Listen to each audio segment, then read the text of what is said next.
Greetings and welcome to another episode of Oral Pathology Tuesdays, the Research Arm. We're going to be discussing the derivation, validation, and use of the risk factor model for early detection of oral cancer, a topic which you know is of great importance and great application because the very survival of every one of these patients really depends on early detection. And for this very important discussion, we have with us Dr. Hemant Amarasinghe, who has been working on this for many years. He's currently the head oral health unit, Family Health Bureau, Ministry of Health, Colombo, Sri Lanka. He's also the adjunct research fellow, Griffith University, Australia. He has been engaged in various capacities in the National Cancer Control Program of the Ministry of Health, Sri Lanka. But also very importantly, in recent years, he has been engaged in extensive community-based studies and developed a novel risk factor model for the prevention and early detection of oral cancer, something he's going to be discussing with us today. He's also contributed to the introduction of the new beetle tray and the formulation of a victim group named Voice of Blue Pea. He is an author and speaker of great renown in the field, both nationally and internationally. And we have the privilege of having him here, thanks to Dr. Tilakratne, who actually introduced us.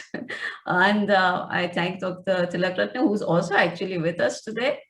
And we also have our moderator, who is Dr. Aditya Biurs, she's the head Department of Oral Pathology and Forensic Odontology, Maulana Azad Institute of Dental Sciences, New Delhi. As usual, I am the host, but we also have a whole lot of experts with us. We have Dr. Tilakratne. We also have Dr. Sahana Hegde, who actually is from public health dentistry. And there will be, of course, others within the audience and those who may still join us. So welcome everybody. And with this introduction, I will just let us go on and I will stop my share so Dr. Amarasinghe can start with the presentation. Thank you very much, Dr. Mandana. It's a great pleasure and privilege to conduct this webinar today. This webinar is facilitated by Professor W.M. Tilakaratne, Senior Professor of Oral Pathology, and Dr. Mandana, Counselor of the Asian Society of Oral and Maxillofacial Pathology in India. Thank you very much for your invitation. Shall I share my slide? Yes, please. Yes.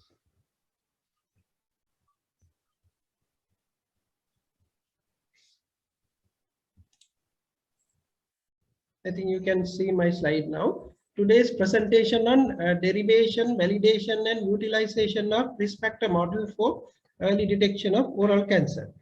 The main objectives of today's discussion, mainly the global scenario of oral cancer. I will briefly describe the global scenario, then overview of the risk factors and the risk factor tool that we have developed. Derivation and validation I will discuss in thereafter, and also then the utilization of risk factor model through several strategies. One strategy is using primary healthcare workers for early detection, and also through the social marketing campaign.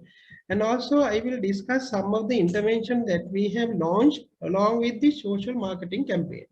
And so I will get on to the global scenario of oral cancer. According to the GloboCan year 2020, this was released very recently, I think last year December 2020, December only this was released. According to the ICD-10 classification, we generally oral cancer classified as C00 to C06. The lip, tongue, and the mouth, base of the tongue also included into the this category.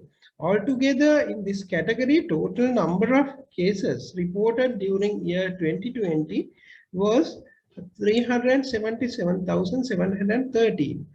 This is the total number of cases. Within bracket, you can see the ASAR, age specific rates. For the male, it was 6, and female, it was 4.1. The other categories like C07 and C08, according to the ICD classification, the salivary gland tumors. You can see the number of cases reported during the period 2020 and also the age specific rates given in the bracket within brackets. And C0, 9 and 10, the oropharynx, number of cases given here, and also the C12 and 13, hypopharynx. These are the global scenario given by the Globocan 2020.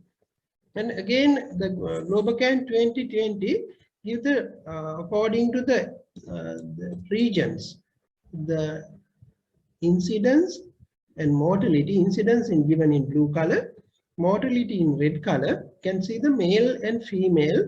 ASR is given, age standardized rate according to the WHO population that we have standardized to compare the rates, the particular country rate with the WHO standard population.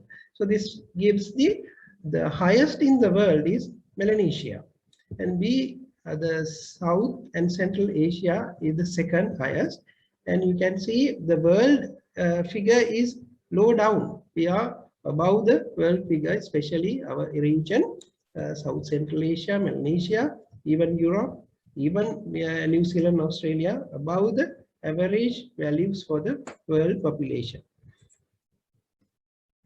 Then I will get on to I will touch on the risk factors because I'm planning to describe the risk factor model. Therefore, I really need to give the overview of all the risk factors. Even in the South and South Asian population, the highest risk factor, I would call it, the major risk factor for oral cancer and OPMD is betel quid chewing or arecanut chewing. We call it smokeless tobacco. Any smokeless form of tobacco is the main risk factor for oral cancer and oral potential malignant disorders. The second is, as usual, the smoking and heavy alcohol consumption. These are the three main risk factors we always describing everywhere. And dietary micronutrient deficiency, UV radiation, human papilloma virus, again another huge risk factor, especially the oropharynx. But when it comes to the Asian, the Western population, is a very rated risk factor, giving more odd ratios for the risk. And poor oral hygiene, immunodeficiency, mouthwashes, especially alcohol-containing mouthwashes. There are a lot of arguments. And genetics and the mate drinking. I think mate drinking, you all know, it's the hypothermic effect of the drinking, not the herbal content of the drinking. So these are the generally described risk factors. If you put this into a table, they establish strongly suggestive, possible and speculative risk factors. This classification was done by our Professor Saman Vanukulsuriya. The tobacco smoking and smokeless tobacco, those are highly established risk factors, especially the arecanut commercial preparations. Even in Sri Lanka, there are a lot of brands of arecanut preparations available, starting from the products available in the other part of the world, as well as especially in the Southeast Asian region. Gutka, Pamparag, and also there are a lot of brands in Sri Lankan nature as well. And other risk factors are the snuff diffing, alcohol use, and HPV 16 and 18. Those are the established risk factors. There are another classification, the strongly suggestive and possible and speculative. Only the research available, but it's not that proven. The strongly suggestive, the sunlight and radiation. The possible other viruses, immune deficiency and dentition, those are still the questionable. And mouthwashes, mate drinking, and more or less the oral hygiene, and there are some familiar. These are coming under the speculative. Why I want to just to give the overview for the risk factor model, we have utilized few risk factors for the model. Although there are a lot of risk factors here, we have taken only few risk factors for the tool that we have developed in Sri Lanka to identification of high risk group. So as I said earlier, main etiological factor for oral cancer is a betel quid chewing. Betel quid chewing containing betel leaves, tobacco, arecanut, and lime. The main carcinogens in tobacco and arecanut. As you all know, these are the current prevalence of tobacco users. Smoking and smokeless tobacco in the member state of the Southeast Asian region, where we are living. This is the smoking and smokeless. Smoking rates given in red color. The smokeless rates given in prevalence rate given in green color. The total is in blue color. You can see this is among male according to the Global Adult Tobacco Survey and the NCD STEP survey. This data taken from these two surveys. You can see in the region, Myanmar is the highest. The Timor-Leste is the next, and Indonesia, Bangladesh, Nepal, Thailand, and Sri Lanka. You can see the prevalence figures.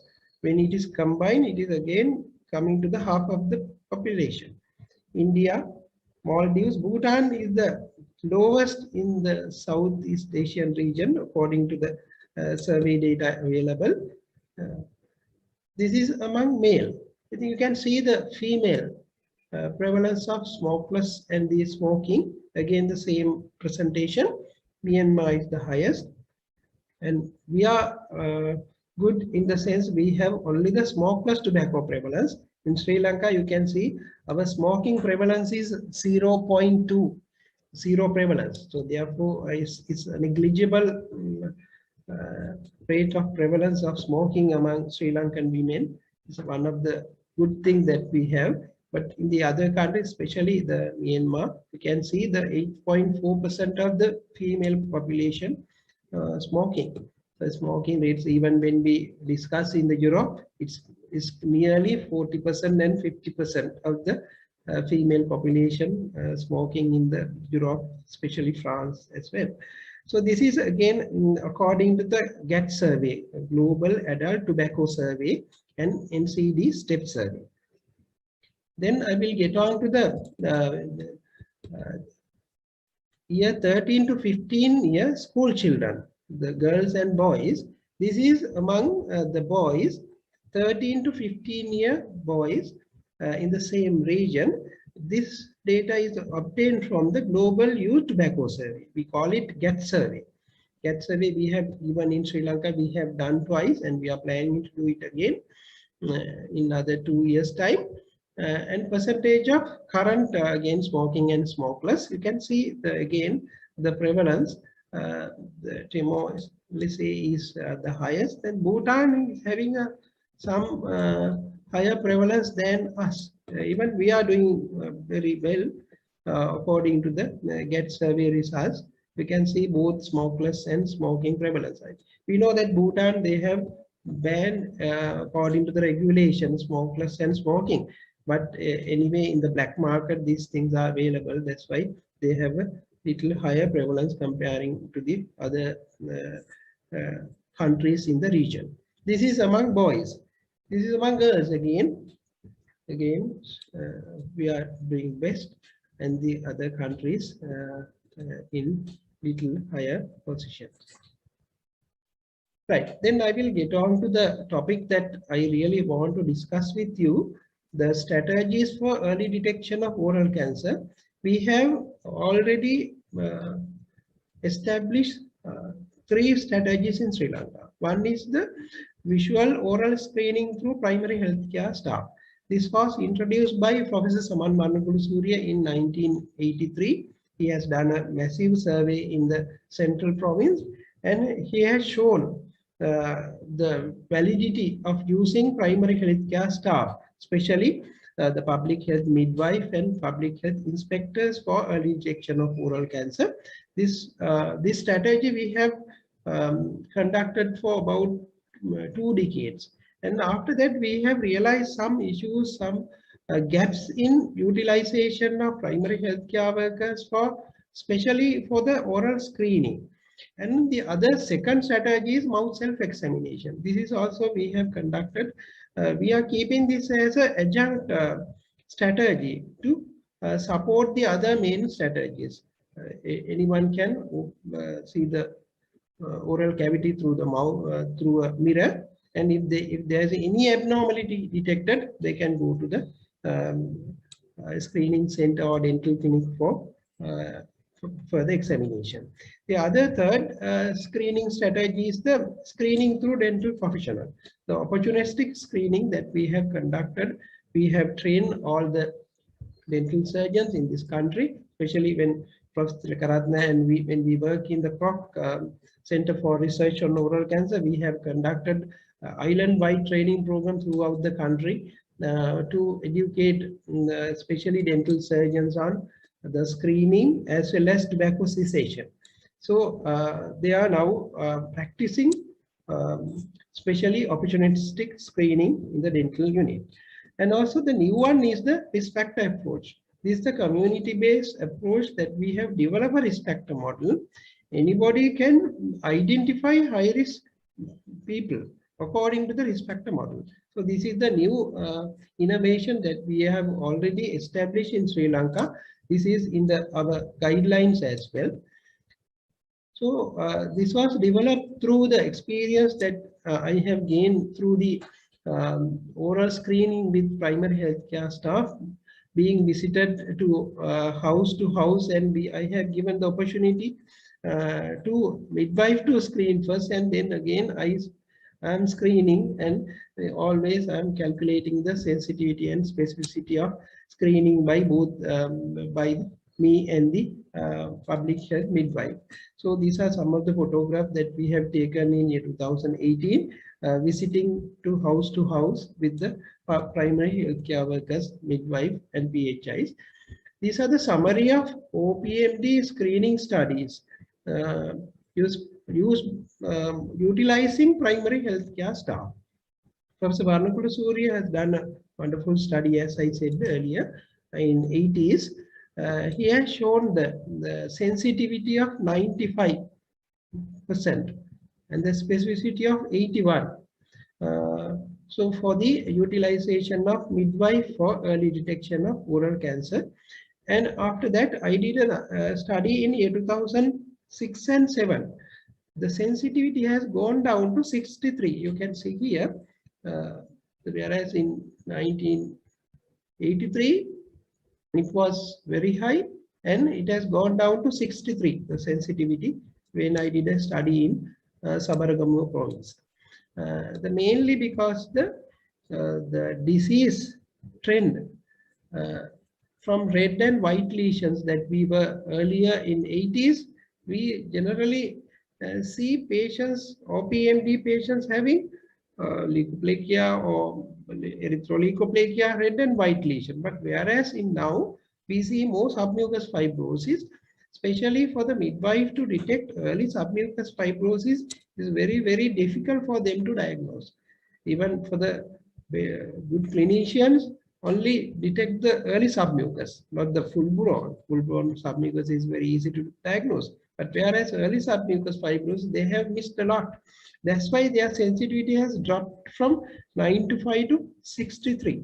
So therefore, we were thinking of developing a new strategy because the screening through midwife is not feasible and not cost effective. That's why we were thinking of developing a new strategy, and that's the same reason to develop the risk factor model for early detection. So these are the problems we encountered utilizing primary healthcare staff. The problem is mainly they are meant for maternal and child health. Their main duty is to look after the mother and baby. So to putting another job for them is a little burden for them, especially oral screening is very difficult without having proper instruments. Even in the field, it's very difficult to diagnose. As I said earlier, oral submucous fibrosis diagnosis is very difficult in the field unless if they use all the gloves and mirrors and everything. Otherwise, very difficult. And they are also overburdened with the work. That's why we felt we need another strategy. We conduct, then I will get on to the other main early detection mode that we are practicing, mouth self-examination. We have developed a lot of posters and booklet to promote mouth self-examination. We encourage. We are keeping this as an adjunct tool to detect cases, especially when we miss through risk factor model approach or any other approach. We are keeping this mouth self-examination as a adjunct tool. We are always advocating, we are conducting program, even in the media program we are conducting to promote mouth self-examination. Our advice is at least once a month, people should examine their mouth, and if there's any abnormality, the message is go to the nearest dental surgeon for screening. So this is one of the booklet we prepared through WHO to promote mouth self-examination. The midwife advising elder person to how to examine the oral cavity. So the novel strategy is for early detection of OPMD. This model was developed for early detection of oral potential malignant disease, because we have not taken oral cancer. So before, we really want is the OPMD, to detect OPMD stage. So this new strategy already be published in the British Journal of Cancer in year 2010. This is my references. And to develop this main strategy, we have conducted several research. In 1995, we did a state sector and the M2 MOH areas in Kalutara district with a huge sample, 15,000 sample. We did a screening program by utilizing different categories, midwife, PHIs, state health staff, and we have calculated the sensitivity and specificity of each and every category. And then we did another study in baseline study in Sabaragamu province. It was on 6 and 8, sample size of 1029. Then the validation study, then the evaluation study, and also some studies through some risk categories like bus drivers. We conducted the state population as well. So through this the research that we have conducted, we have developed the risk factor model. For the risk factor model, we have utilized only 5 variables. Only 5 variables. Although there are a lot of risk factors in the list, there are a lot, but we utilize only 5 variables. The main risk factor is the beetle pitching. The second one, consumption of alcohol. Smoking also we have given some weightage. I will tell you why we kept this in the model, because it's a major risk factor for oral cancer. But when you consider the OPMD, this was not statistically significant. That is because half of our cases were oral submucous fibrosis, which is not related to smoking. And the other 2 variables that we have utilized is the socio-demographic factors, age and the socio-economic status.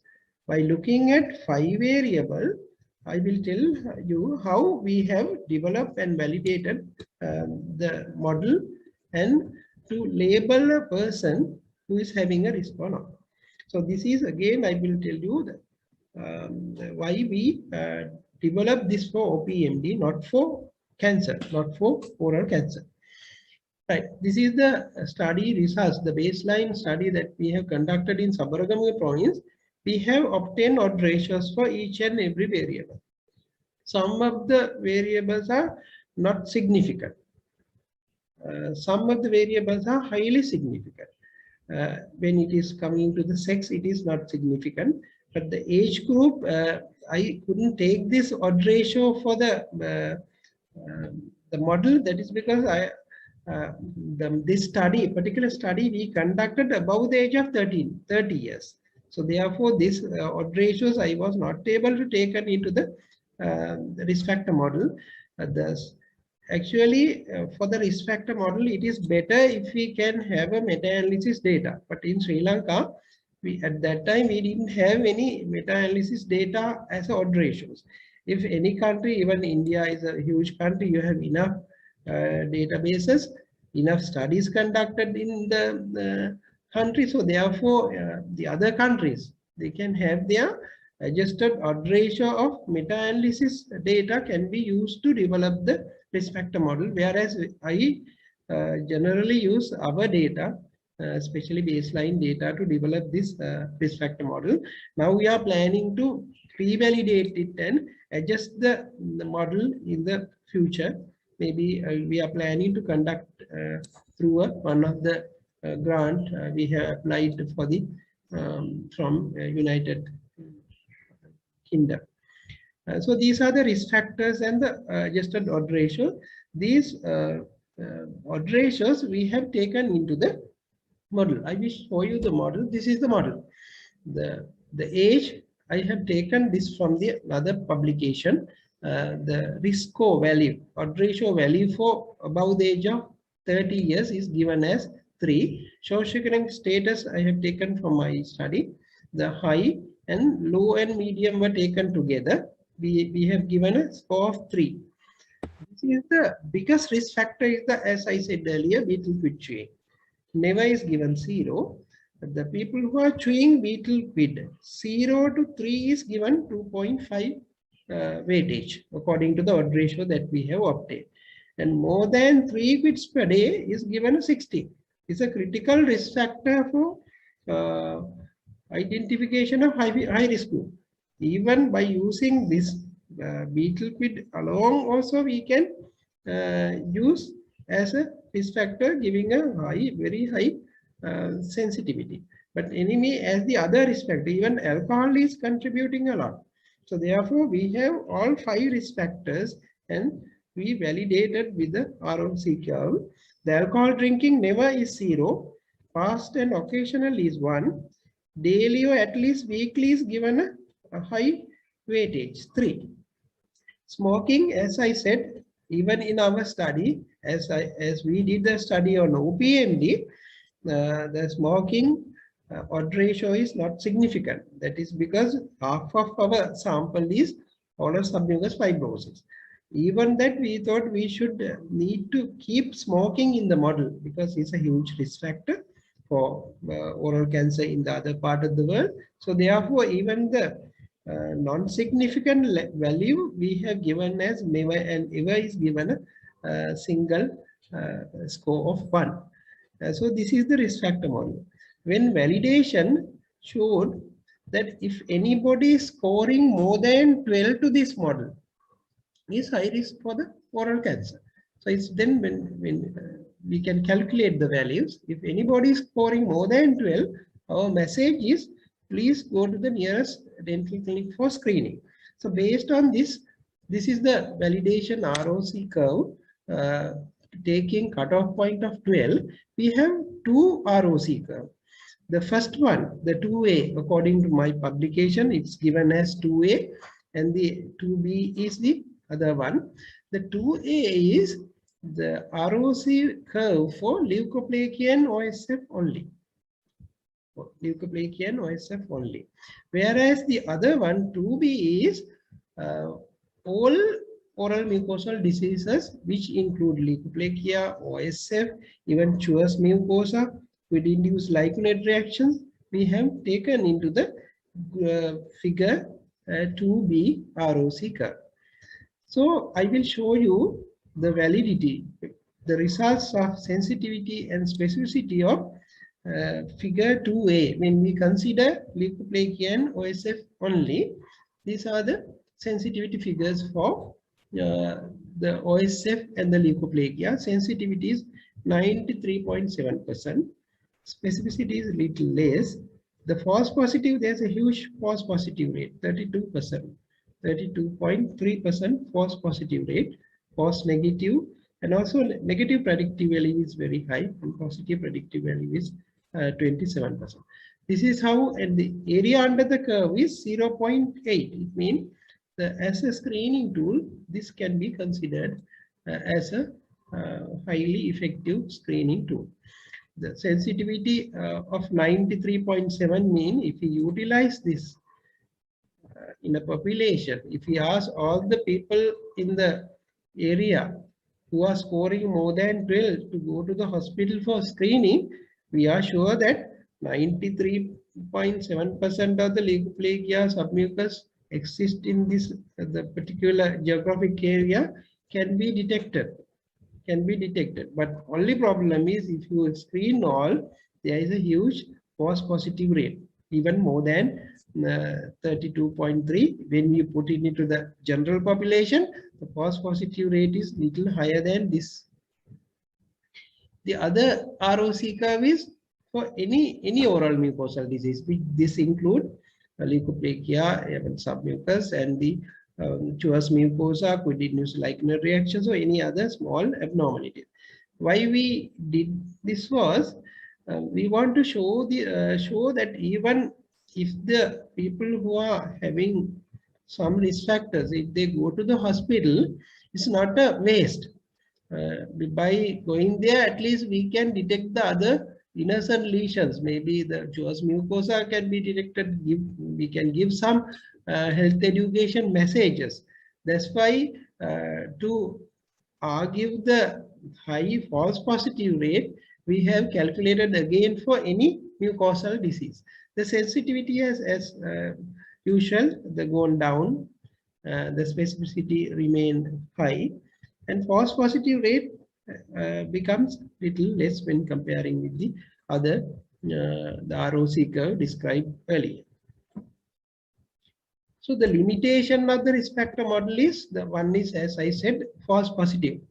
We according to the model, we say they are high risk, but even when they go to the hospital, they may be negative. False positive rate is very high, but our argument was it doesn't matter. The people go and screen their oral cavity through the professionals, because they are anyway, they are chewing betel, they are taking alcohol. So even the other NCD can be screened, even the health education messages can be given, and also the tobacco cessation we can introduce there. So that's why we are always arguing this false positive rate. It doesn't matter, allow them to go to the hospital or any screening center.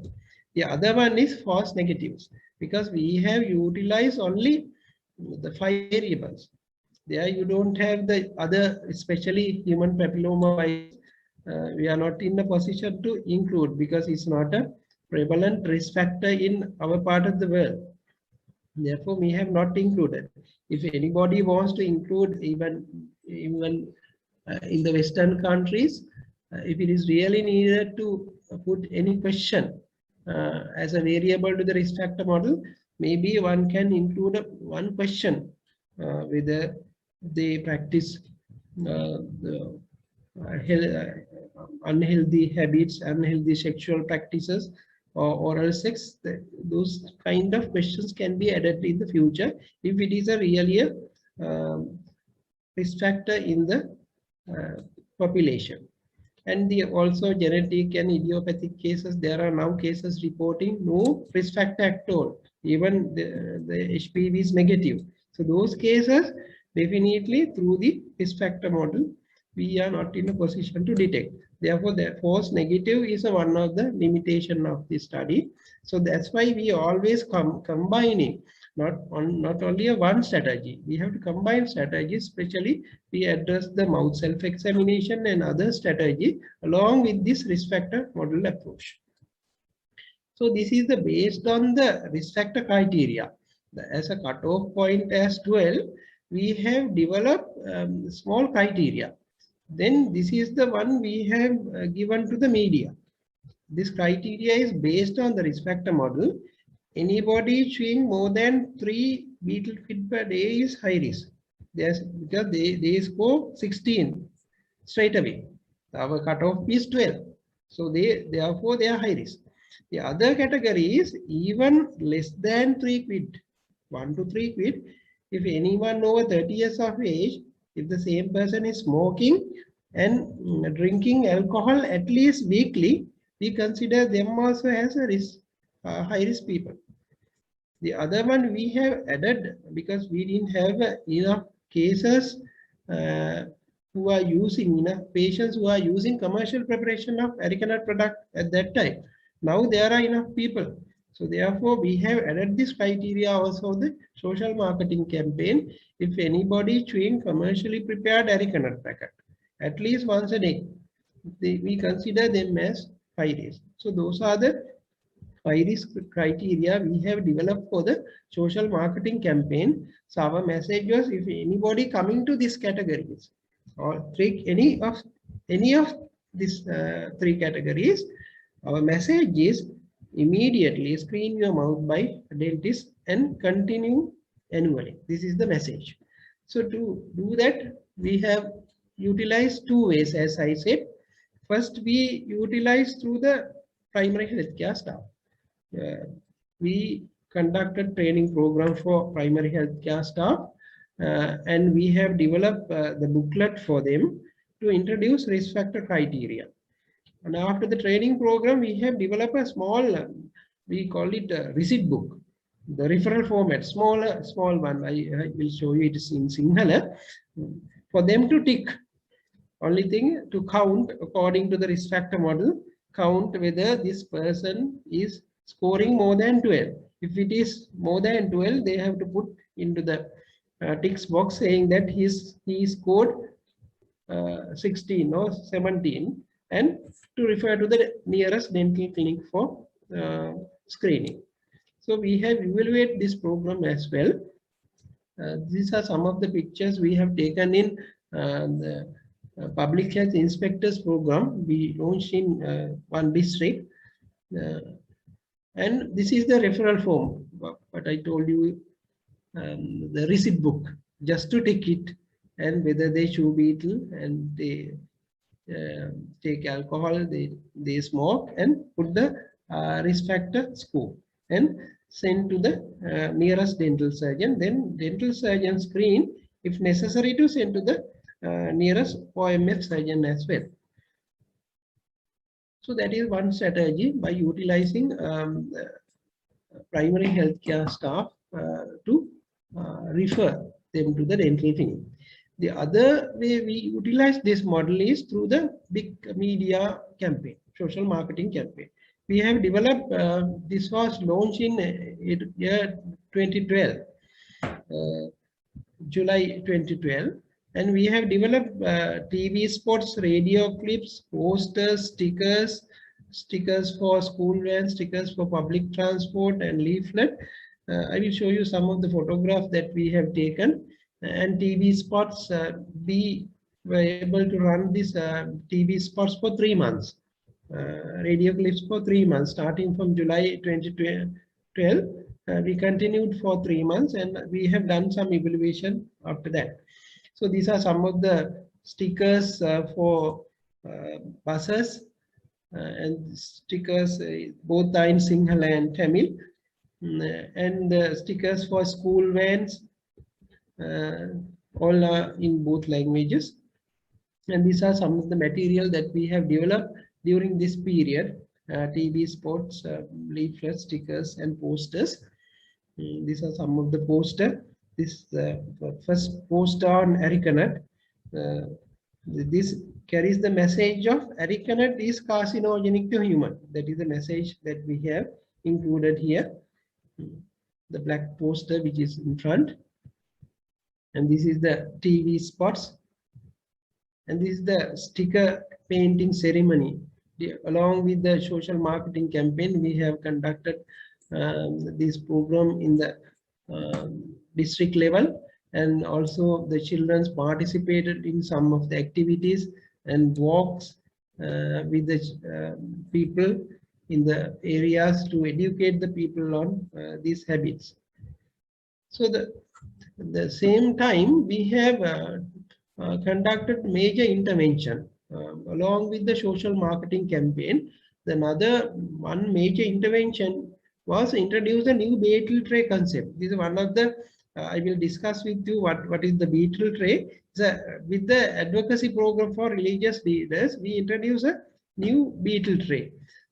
Generally for all our Buddhist activities, especially to invite the Buddhists for spirit chanting, we invite them by offering the beetle tray. The beetle tray, the normal beetle tray contain tobacco and Aricanut. Our message was, please remove these. These are carcinogen. These are not good to offer to the priest, the Buddhist priest. So that was our message. I will describe one by one. These are the major intervention we have conducted along with the social marketing campaign. The other one is formulation of Voice of Loopy group through the NATA. At that time, Professor Tilakaratne was the chairman of our committee. With the cooperation of National Authority on Tobacco, we were able to formulate the Voice of Loopy group.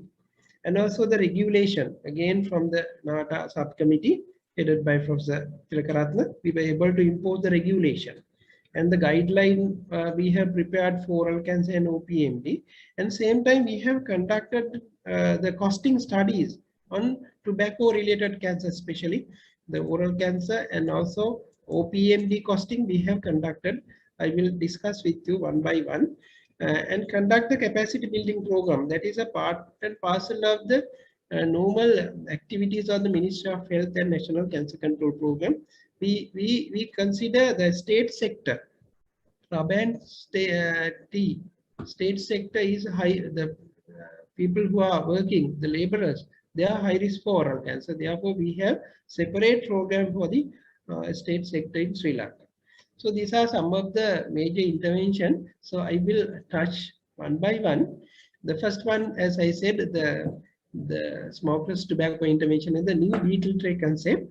Our message was to remove the smokeless tobacco, areca nut, tobacco, areca nut, and lime. Lime also we thought of removing, although it is not a carcinogen, but in combination it is bad. So therefore we thought we should remove all three and add the nutmeg, mace, cardamom, clove, and aromatic ginger. This the new beetle tray. We told them this is only for offering to continue the tradition. This is not to chew, because we are, as a government agency, we don't want to introduce another habit. That's why we specifically said this is not for chewing. This is to continue the tradition by removing the carcinogen, because offering carcinogen to your feast is very bad. So that was our message at that time. So the new beetle tray, to continue the tradition, we specifically said this is not to chew. This is not to chew. So these are some of the paper cuttings on this new beetle tray concept. So this is now the new beetle tray, only containing beetle leaves, nutmeg, mace, cardamom, clove, and aromatic ginger. So this was introduced in 2012 with the participation of the former, at that time, the Minister of Health, Honorable Maithripala Sirisena. Later he became president the next term. So this is the first time, the first inauguration ceremony. He addressed the Buddhist monk. And after that, we have introduced this new beetle tray concept to the chief incumbent of each chapter of the Buddhist. So we have all chapters. We have introduced this new beetle tray concept. And also we have conducted the advocacy program for Muslim religious leaders, Catholic religious leaders, and series of activities we have conducted along with this social marketing campaign. The other one, as I said, the formulation of the victim group. We call it Voice of Loopy, as Voice of Tobacco in India. We have consulted before formulation of this our group. We have consulted the experts who are handling in India the voice of tobacco victims. So main objective of this formulation of the victim group is to provide the platform for the victims and immediate caregivers to address themselves, and also to work with us to control smokeless tobacco and smokeless tobacco health hazards. And this is the logo that we have developed at that time for oral cancer, keeping the blue pea flower in the hand. So this is the launching ceremony of the Voice of Blue Pea Group, Professor Tilakaratne and our Director General of Health Services and all the chief organizers are present. And this is the office bearers of Voice of Blue Tree Group when we initially formulated the Apeksha Hospital Maharagama, the main cancer institute Maharagama. And these are some of the petitions they have signed and presented to the Honorable President of Sri Lanka. And then I will discuss with you the studies on economic cost of tobacco and smokeless tobacco. And also we have assessed the economic cost of management of oral cancer and OPMD. There are 4 studies we have conducted separately. The first one is the economic cost of tobacco and alcohol in Sri Lanka. We conducted in year 2015. Then economic cost of management of oral cancer we conducted in 2016. And OPMD again 16. And we are now conducting a study to see the cost effectiveness analysis of oral cancer screening. So this was conducted through the National Authority on Tobacco and Alcohol (NATA) with the grant from the WHO in 2015. The total cost of tobacco and economic cost of tobacco and alcohol. We have the breakdown: tobacco, smokeless tobacco, and alcohol. Altogether, the total cost, healthcare cost, and also productivity loss cost, and out-of-pocket expenditure, all the direct, indirect cost we have calculated for the particular period, year 2015. For the 1 year, 12 months period, we have calculated according to the number of cases detected throughout the year. We have taken into consideration all the smokeless tobacco, and alcohol related diseases we have taken into consideration. They are healthcare cost, they are productivity loss cost, they are indirect cost, direct cost, out-of-pocket expenditure, all the categories of cost we have taken into consideration. Our total cost, when you say tobacco and alcohol, total cost for the whole year, it was the Sri Lankan rupees 209 billion. Smokeless tobacco again 5 billion. The alcohol and tobacco is, you can see the figures. I will convert it into the USD. 209 billion is US dollars 1,548 million in USD. It's a huge amount. It's a huge amount. We compared this figure with the development of Southern Highway. We have a Southern Highway developed about 10 years ago. For develop the 100 kilometer Southern Highway, we invested only $741. Whereas, so this cost is the alcohol and tobacco cost is 1,548. We can develop 2 southern highways. 2 southern highways like 100 kilometer highways, if we can reduce the burden of the tobacco and alcohol. That is the message. This for the politicians, we have given this example for them. So this is the publication of economic cost of tobacco and alcohol. We have publication separately for economic cost of tobacco related cancers, economic cost of alcohol related cancers, and the economic cost of NCD. Separately, we have publication in this study. The other study is the economic cost of oral cancer and OPMD. This was published very recently. The oral cancer and OPMD. According to the oral cancer costing study, the economic cost of stage 2 oral cancer in the year 2015. So we have total breakdown, cost, system cost, recurrent capital and household cost, direct cost, indirect cost, and total household cost, and altogether we have the total economic cost of stage 2 oral cancer patient for management of through the year. In 2015, we have taken number of cases, number of patients attended during the year 2015, and their healthcare cost we have taken into consideration. Their indirect cost, their productivity loss cost, and out-of-pocket expenditure, and even the healthcare cost. We have included the capital cost, everything taken into water bill and everything we have taken into consideration, salaries and everything.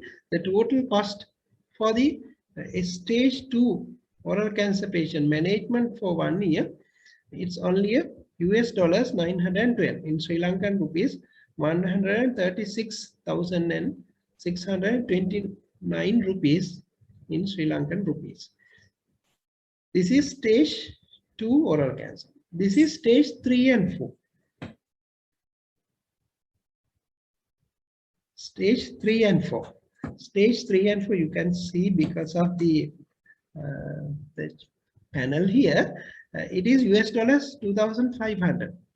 2,500 in Sri Lankan rupees, 375,551 rupees, Sri Lankan rupees, converting into the US dollars 2,500. The economic cost of stage 3 and 4 oral cancer, one patient for 1 year. So again, system cost, household cost, everything taken into consideration. This is for the OPMD, the manage one OPMD case. We have separately in our publication, it will be released another week's time, already as accepted by the community dentistry and oral epidemiology. It will be appear very soon. The economic cost of OPMD for the year 2016. Again, we have taken all the things into consideration. Oh, sorry, it's given, it's OPMD.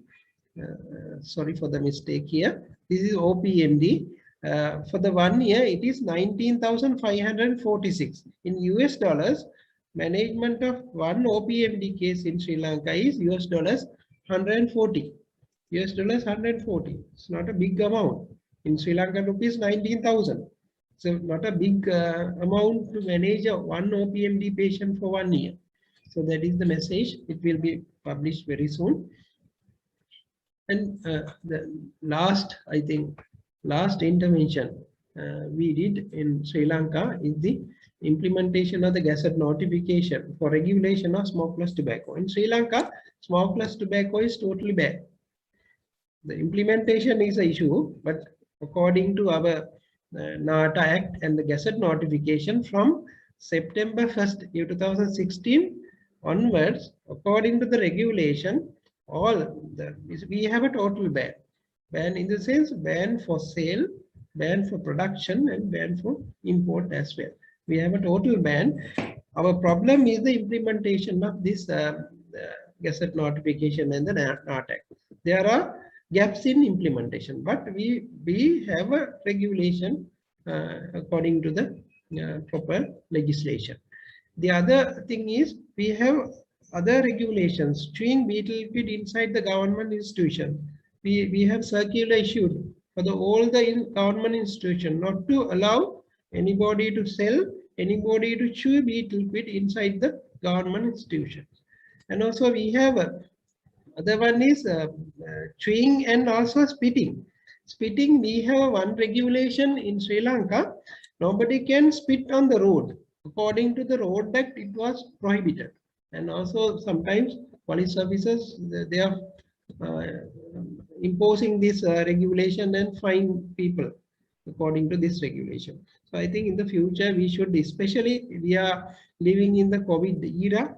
So therefore spitting need to be strictly banned in the throughout the world, because spitting again will spread the viruses, and spitting to the anywhere is not good, and it's generating aerosols and even droplets. So therefore spitting we have to ban. We are always giving message in relation to the betel quid chewing. So with the COVID era, no one can spit anywhere. So it's a good message for us to continue. And this is the circular issued in Sri Lanka, ban imposing betel quid chewing and even selling and chewing both ban in all the institutions in Sri Lanka. This is the again the other guideline booklet that we have already developed, and this was actually started in 2012 when Professor Tilakaratne was here. He has contributed a lot. Even we have guideline manuals for OPMD and oral cancer both. This was published long time ago. Now, oral cancer guideline also published very recently from National Cancer Control Program. We have guidelines for our professionals, doctors and dentists and the OMF surgeons. And these are some of the booklet we have prepared for primary healthcare staff, especially to introduce the risk factor model strategy. With that, I will conclude the presentation. I would like to listen to you all. If there's any questions, I will be able to answer.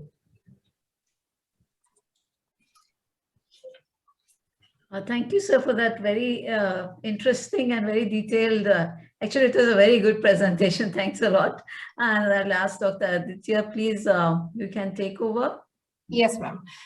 Thank you, Dr. Amar Singh, for a very comprehensive and detailed analysis of how to go about making about the risk model for a factor. And as you mentioned, the Globocan data of 2020 is showing that the tendency is more towards the smokeless tobacco. The habits of in different parts of the world, I think everywhere it is showing that the smokeless tobacco incidence is increasing. And also, again, it was more in the males versus the females. And the incidence was increasing much more in the females. And as you have shown through your presentation, that the risk factor of 12, which you have taken, is very, very significant. And I think if everybody follows this model of assessing the patients or the subjects who are coming in for screening, then probably we will be able to follow this model through in other parts of the world, where we can implement this and then probably score on this category, like how we have said that if the patient is above 30 years and or if they're having more than 3 betel quids per day. So all these factors should be taken into consideration, and I think this should be implemented elsewhere also, and we should be able to take it ahead from here.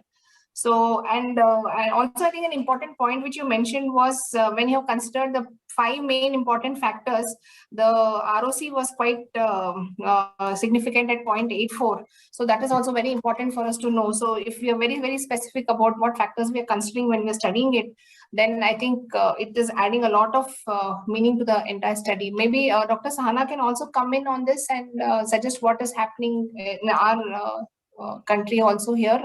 Any data that you have on this? Yes, we have a similar study which we conducted in the department. My concern was about the independent factors, Dr. Hemanta. I was wondering whether you could have considered the chili, oral hygiene, and Lyme as an independent factor. Probably you did not consider Lyme as an independent factor, maybe because, in Sri Lanka, probably all of them are using Lyme. I don't know. In India, it may be using quid with Lyme, without Lyme. It may be so in India, okay? And I think oral hygiene is a very, very important independent factor to be taken into consideration. I'm sure the oral pathologists will agree with me. They know about the role of oral microorganisms in initiating oral cancer. I'm sure. I think over to you all where oral hygiene or oral microorganisms are concerned. If you would like to add anything here. Yeah, I guess, yeah, especially in the condition of periodontitis being very rampant in our country, so probably even that factor might have to be considered as a risk factor, which might add to the overall score if we consider that as an additional factor, which we can maybe in future studies it can be taken up. Okay, we also consider chili because India being a large country, the regional variations do exist in India. Okay. And we are all aware of, chili and its role where oral cancer is concerned. So these are the independent factors I felt, may have been taken into consideration. And you probably have done it, but you did not show it properly about the adjusted and the unadjusted analysis. You spoke about the p-value. So probably you have done the adjusted and the unadjusted analysis. I was wondering about that. And my concern was also about the false positives. The true negatives were a bit on the lower side and the false positives a bit on the higher side. And one more independent factor I feel should have been taken into consideration is the Yes. duration. You took the frequency into consideration, but the duration, I think I did not see it, you know. And this plays a big role because the age that you took into consideration was also, I think you had categorized into two groups, if I'm not mistaken, age. And duration, I think, should have been taken into consideration. And whether adjusted and unadjusted analysis was done, whether the p-value from them was taken in the final model, I'm sure you have done it. And the Jordan's index, the cutoff you did mention about.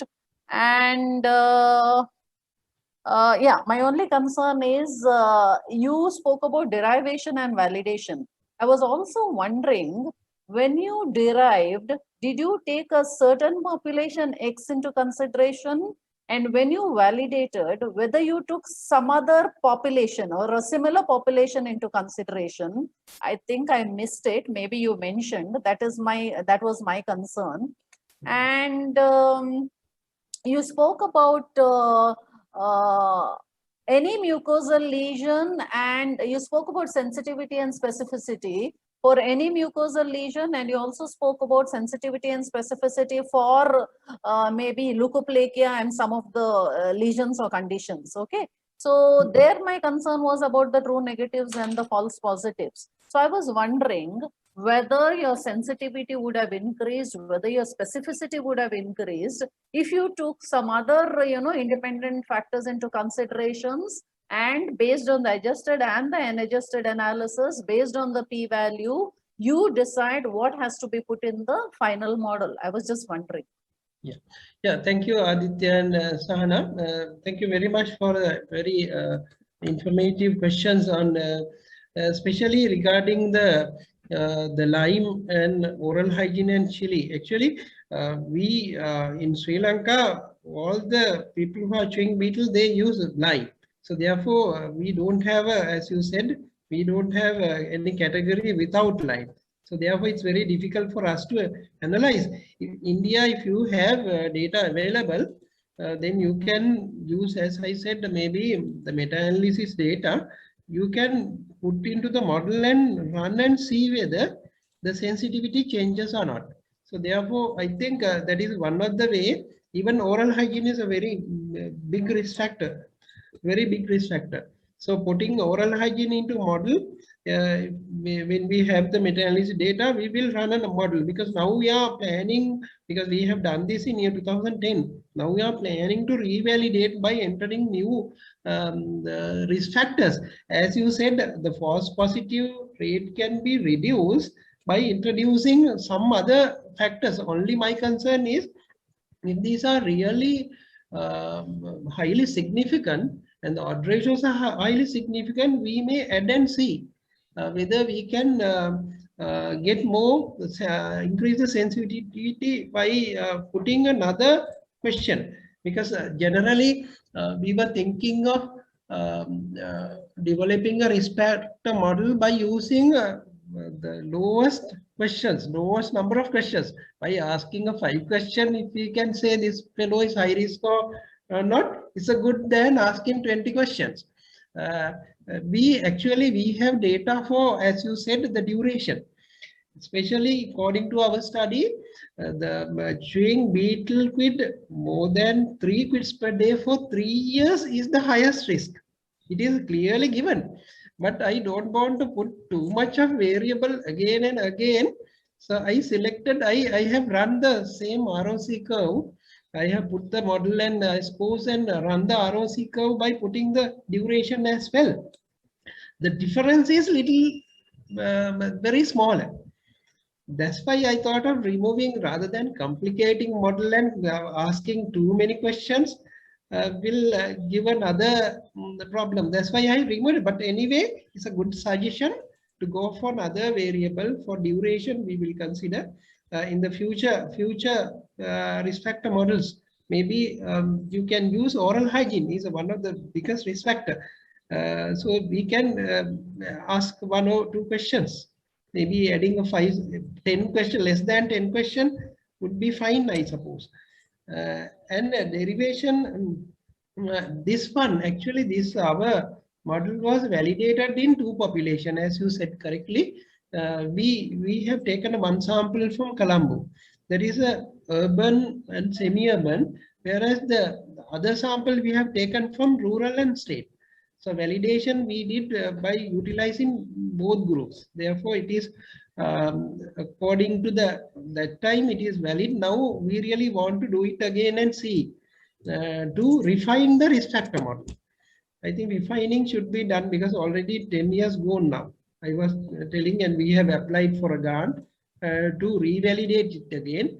Maybe India, you can do a good job because you have enough data. You have meta-analysis data on each and every variable, even Lyme, oral hygiene. If you have chilies consumption, maybe you can add a 1 or 2, but you should not overburden the model by putting too much variable. That is also my concern. Dr. Aditya, I think there are some questions. You can take those. Yeah, there are some questions on the chat box, Dr. Amarasinghe. Moses Grimaldo has asked, how much is the impact of alcohol mouth rinses? And is it a standalone factor or is it a co-adjuvant? Yeah, actually it's a co-adjuvant. It's not significant, but that's why it is still in the speculative, because alcohol content in the mouthwash is the issue. But in Sri Lanka, we have most of our products containing more than 10% alcohol in their mouthwashes.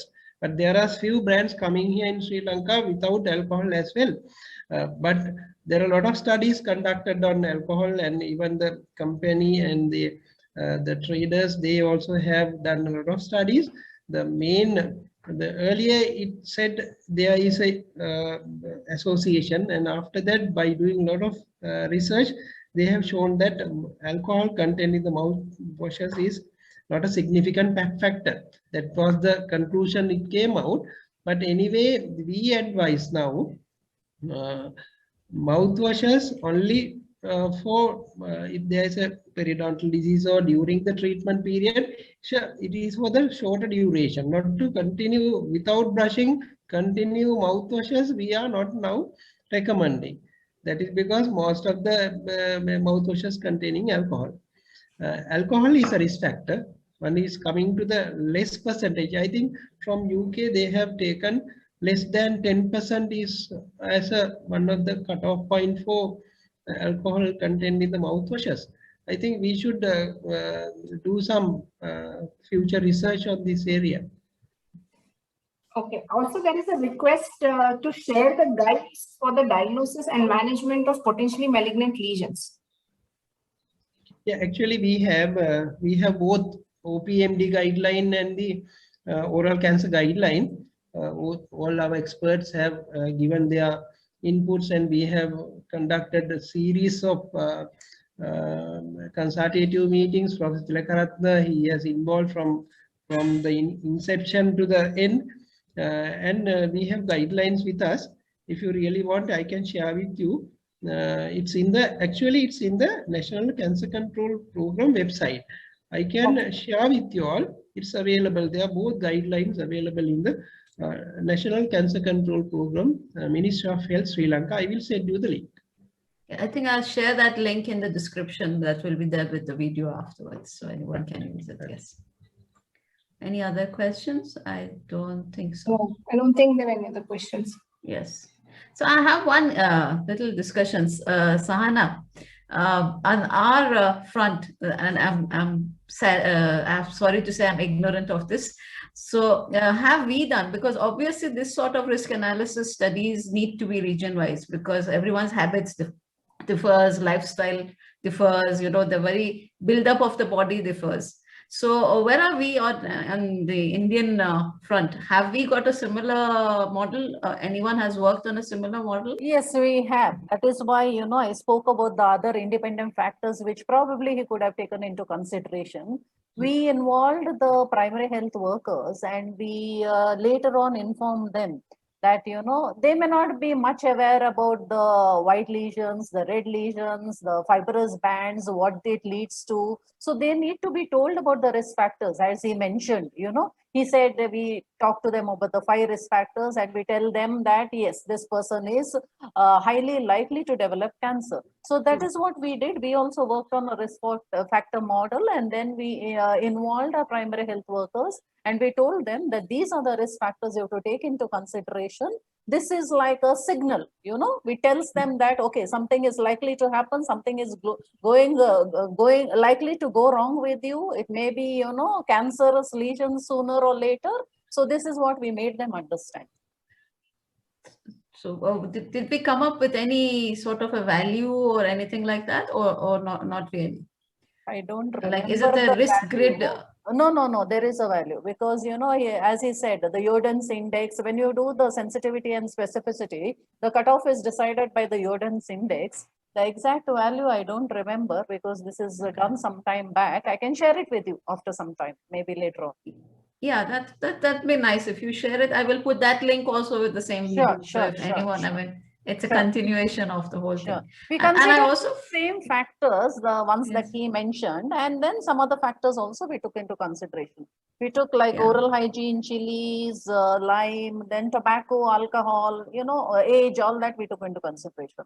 The socioeconomic status. I think the other day about chat I was having with Dr. Hemanta was exactly the same thing, that, it's something that's not going to be static, because as our knowledge changes, and I think as people's lives changes, these all these risk analysis data will have to constantly be updated and reworked. I think he has reworked some of his own work also. So yes, that is going to be an ongoing thing. Yeah, also I feel that the training of the primary health workers is a main, most important thing, because I feel there's a lot of, difference in the way when they're trained all over the country. So there should be some uniform protocol as to how they are trained to identify the potentially malignant disorders. I think this would be a major factor in, in all the community-based programs that we have in our country.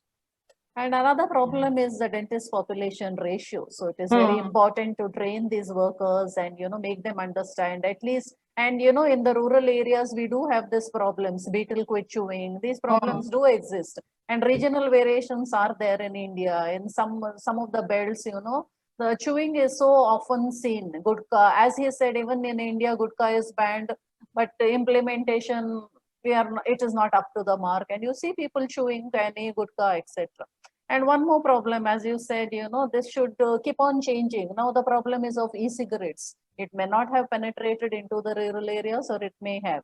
But then e-cigarettes, though it is banned in India, again, they are there in the market. So as you said, when you do the risk factor analysis, we have taken, he has taken into consideration, we have taken into consideration smokeless tobacco. So, e-cigarette is something new in the market. True.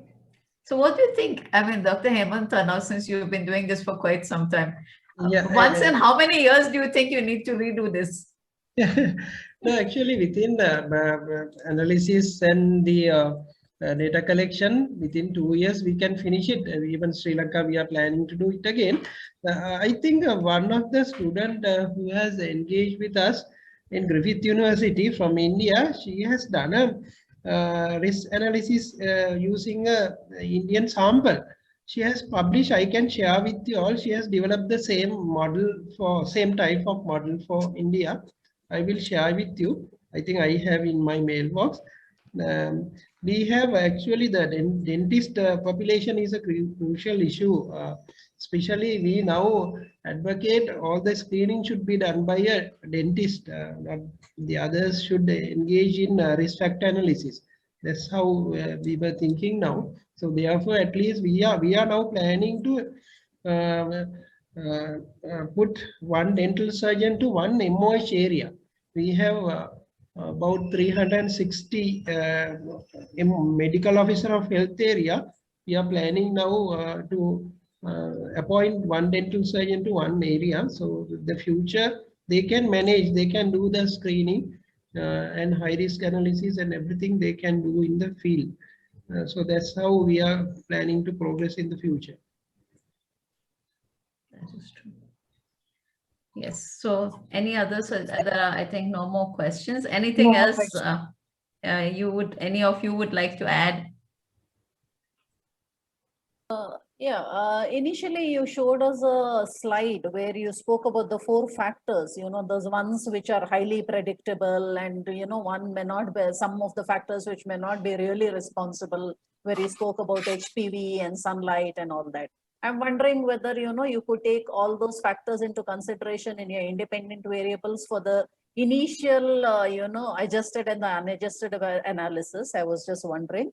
And you said, having too many questions, 20 questions may be too many. Like, later on, once you have derived, once you have validated, you make your public health worker aware of these factors. Yes, too many questions are not necessary. 20 would be too many for a public health worker. Okay.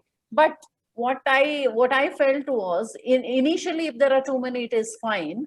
Once you have the adjusted, the unadjusted analysis, once you have the p-value, once you decide what goes into the risk factor model, definitely they may come down according to me. And then probably the sensitivity and specificity will increase, maybe that will help us give a better sensitivity and specificity. Somewhere you showed 95, that is fine. I think somewhere you showed 67 or something, 85 or so. I mean, 80s, 90s, fine. But when it goes down, somebody scaring somebody or letting them know they don't have the disease when they have the disease, that also can be quite awful, I think, for patients, isn't it?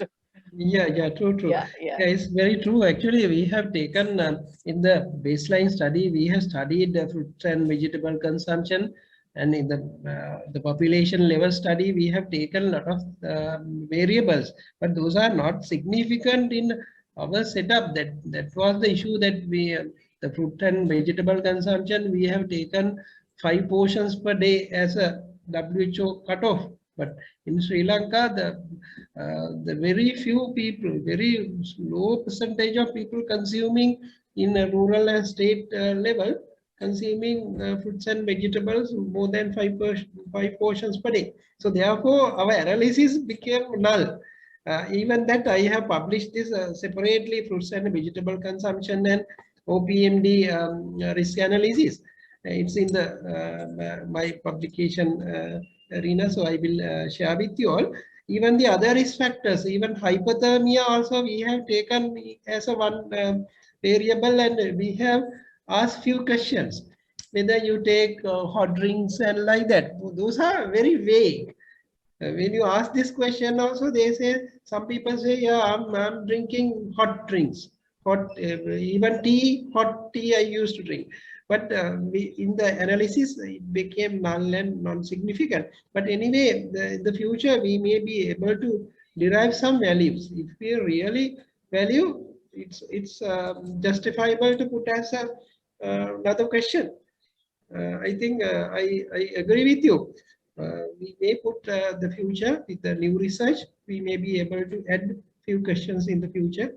Maybe revalidate and re-derive the models need to be done in the future. That is my gut feeling.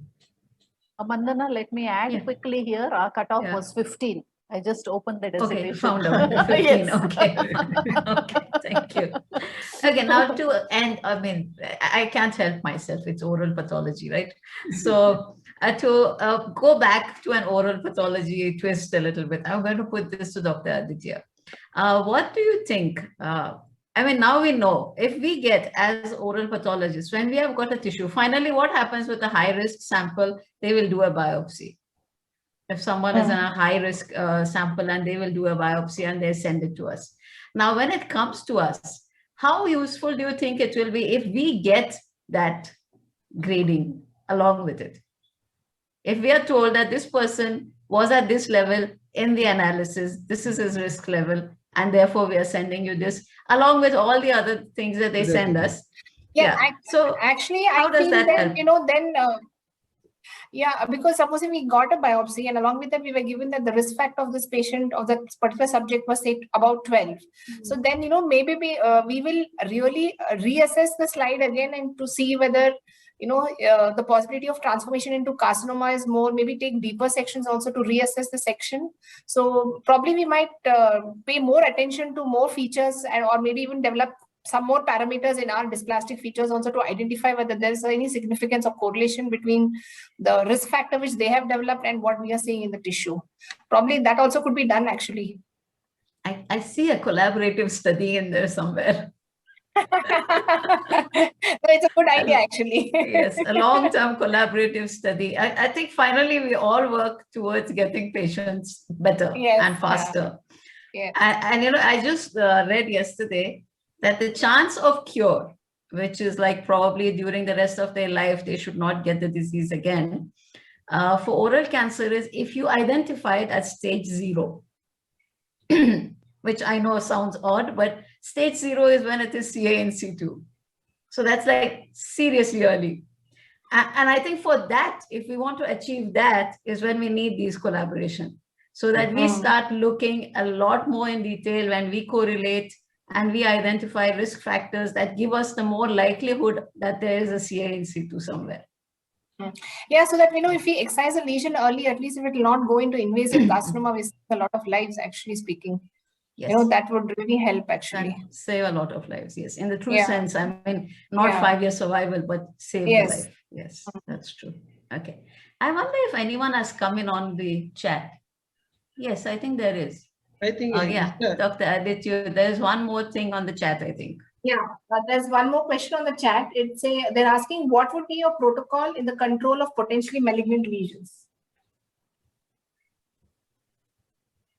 Yeah, actually, potential malignant diseases we have separately for the dental surgeon level.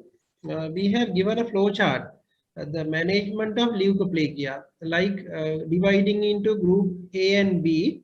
The high risk leukoplakia we have given according to the criteria developed by the experts. We have the group B, dental surgeon can manage. The group A high risk need to be sent to the OMF surgeon for his approval for any procedure. Maybe now we are planning to take biopsy for all and do a tolidine blue test for all the patients. And before sending to the OMF surgeon, in the peripheral dental surgeon, we are planning to give the tolidine blue and do the tolidine blue test and send to the OMF surgeon. So based on the group A and B, the management guidelines differ, the follow-up period is differ. Even the same way, the submucous fibrosis also we have a grading. According to the grading, very early cases can be managed by the peripheral dental surgeons. But even now we feel if tolidine blue gives any positive results, they need to be sent to the OMF surgeon's vicinity. So that is the guideline is clearly says how to manage the leukoplakia, submucous, and the lichen planus. All the management given according to the protocol. So I can share with you. It's available in the National Cancer Control Program website. Yes. I think that was quite thorough and very informative and very interesting, both the lecture, the discussion, and thank you everyone. And yes, we don't have anything more coming out on the chat. So I shall now just share my screen.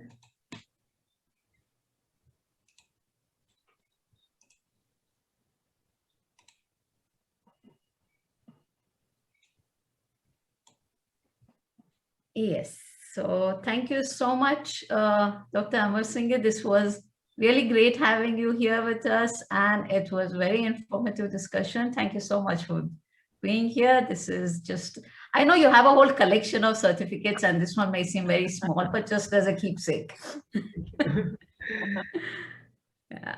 Thank you very much, Mandana, for the opportunity. I really appreciate, and we also I will have to have collaborations in the future work with you all. Thank you very much for this opportunity. Thank you so much.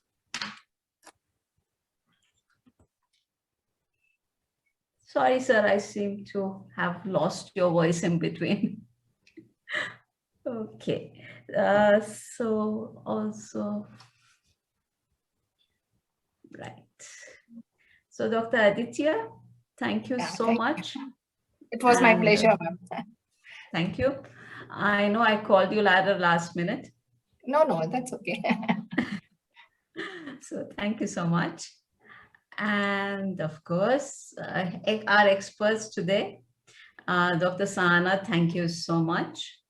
And everybody else, all the viewers, Dr. Tilak Ratne was with us, but he couldn't stay till the end. He had another meeting. Nonetheless, he was here. And we thank him for attending. And thank you, everyone. Now I have also a little... Thank you, Dr. Aditya and Dr. Yeah, Mandana. yeah. Thank you, Dr. Mandana. Thank you, Dr. Sana, Dr. Amar Singh. Thank you so much. Thank you very much. Thank you. Thank you, everybody. Thank you. How many viewers did you have, Mandana? 1 second. I'll know that once the live stream is over. Oh, okay. Thank you. Okay. So I have another small announcements. That's the forthcoming events. One is of the Beyond Osseointegration is next week. We have our dentistry special, basically to let our dental colleagues know that we are not that far away from them and we are always there. And this time for that, in fact, we have someone who sort of transcends both the ends. That is Dr. TV Narayan, an excellent oral pathologist who is also an excellent implantologist, and he is going to talk to us about all the implant related pathology. This is in the coming Tuesday, and I hope you will join us for this. Please also let all your dental friends, all the dentists know, because of course implants are a big deal right now. I think they're being placed left and right. So yes, I think everyone should attend this. And also please note this is Beyond the Borders on Friday. It is Friday evening. The exact time I will put up, but it is on the 30th. We have the one person who has been around most of the history of the red and white lesions, Dr. Jerry Boko, and he's going to talk to us, in fact, a walk through 180 years of oral precancers. And this definitely promises to be very interesting, and I hope you will all be with us for this too. Now, on today's talk, I think we should end that talk by saying, in research, in treating when it comes to oral cancer, and I have myself found that in often the one thing you can say is that as far as research goes, as far as finding treatment for cancer goes, life has two rules. Rule 1, never quit. Rule 2, always remember rule 1. And this is anonymous, but I think it's very valid. And it's very interesting to keep that in mind. With that, I shall stop the share, and Thank you so much. now we can Bye-bye. all just say bye to all the audience. Yes. Yeah. Thank you. Thank you very much. Thank you. Thank you, Dr. Hemant. Thank you. Thank you, everybody. Thank you. And if you all have liked whatever you have seen so far and the channel and the content, please support by hitting the subscribe button. Please share it. Also, please let us know what more things you would like to see, what other things you would maybe not like to see, which is already there on the channel. But stay in touch, let us know. And wonderful to have everybody. Thank you for being here. And bye, everyone. Thank you. Bye-bye.